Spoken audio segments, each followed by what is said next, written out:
une seule chose compte pour un juge, même si cette tierce partie est une associée de la banque. Qui est le propriétaire du document? Que dit le document? Et qui l'a signé?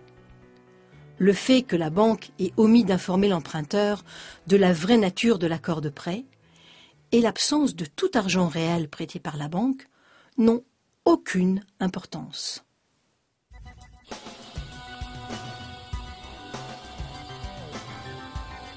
En conclusion, il semble bien que le système bancaire contemporain repose sur plusieurs infractions au droit commun et au simple bon sens. La première, c'est celle qui est commise par l'emprunteur quand il s'engage à donner en garantie un bien dont il n'est pas encore propriétaire. La banque est complice, car elle accepte cette promesse frauduleuse comme garantie du crédit qu'elle va créer. La seconde, c'est l'omission par la banque de divulguer la vraie nature du contrat. La banque dit qu'il s'agit d'un prêt, faisant croire à l'emprunteur qu'elle lui prête de l'argent réellement existant.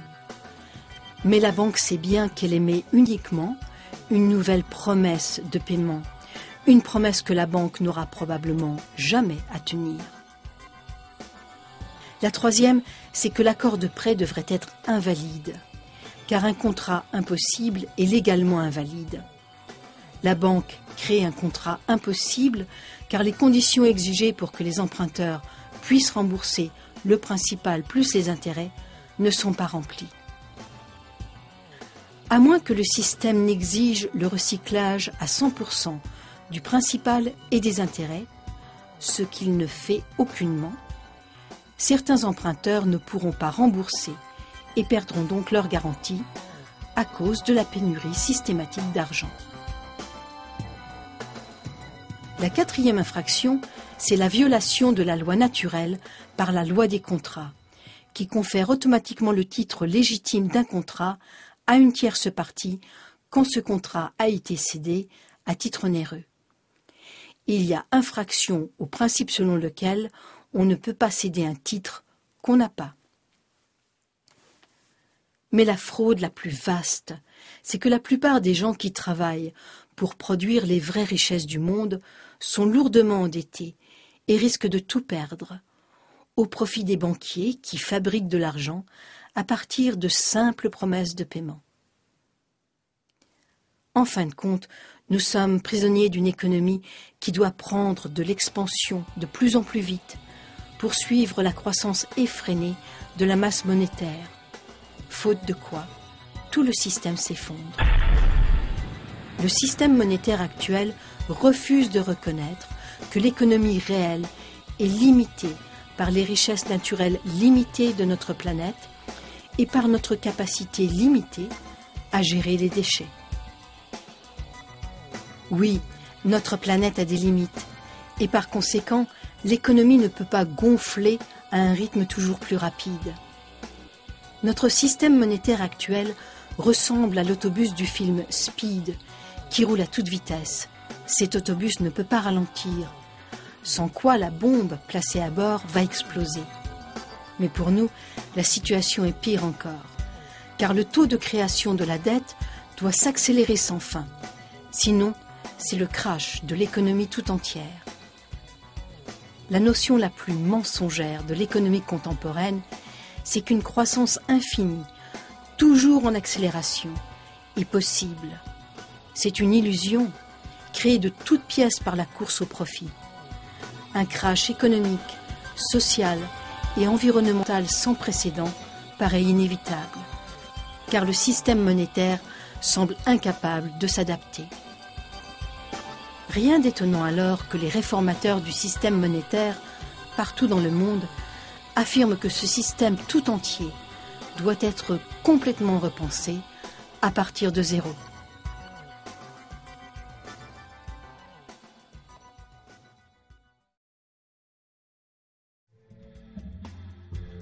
Alors, quelle est la solution? L'une des options souvent suggérées est de revenir à l'étalon or. Les partisans de cette option disent que l'or est une vraie monnaie, car c'est un métal indéniablement précieux. Pour eux, la valeur de la monnaie devrait reposer sur la rareté de son standard de référence. En règle générale, les défenseurs de cette position croient aussi que l'argent devrait être indépendant de tout gouvernement. Une autre école, diamétralement opposée, croit que la création de l'argent devrait être la prérogative exclusive du gouvernement, qui représente tous les citoyens, et qui devrait créer et dépenser l'argent dans l'intérêt public. Ayant repris le pouvoir de créer de l'argent, rien qu'à partir de ses dépenses, le gouvernement n'aurait plus jamais besoin de s'endetter ou de payer des intérêts. Bien sûr, si le gouvernement dépensait sans compter, la monnaie perdrait toute sa valeur. Pour empêcher l'inflation, l'argent créé devrait être détruit, lui aussi. Ceci pourrait se faire au moyen de multiples formes d'impôts, de redevances et de frais modérateurs. Les dépenses engagées par le gouvernement et les impôts recueillis par lui seraient alors interreliés et égaux, parfaitement équilibrés. L'objectif des impôts serait de stabiliser les prix, étant donné que le gouvernement n'aurait plus besoin de revenus d'impôts pour fonctionner. Au fil des siècles, le système monétaire fondé sur l'or et divers systèmes de crédit monétaire gouvernemental ont été utilisés. Mais le système fondé sur l'or a toujours dominé, jusqu'au XXe siècle. Chacun des autres systèmes fonctionnait bien, dans son pays respectif, car l'argent était accepté pour le paiement des impôts. Mais jusqu'à l'invention des moyens modernes d'échange, le commerce international devait se faire en fonction de l'or. Ajoutons à cela que depuis des millénaires, l'or nous fascine. Longtemps, nous avons été habitués à croire que la valeur de la monnaie devait reposer sur la valeur d'une vraie richesse, monnayable, par exemple des pièces d'or. Mais ce n'est pas le seul concept qu'on devrait se faire de l'argent. En tout cas, plus à notre époque, de l'argent dette. Fondamentalement, l'argent est tout simplement une idée, inventée par les humains pour passer d'une économie de subsistance à une économie complexe.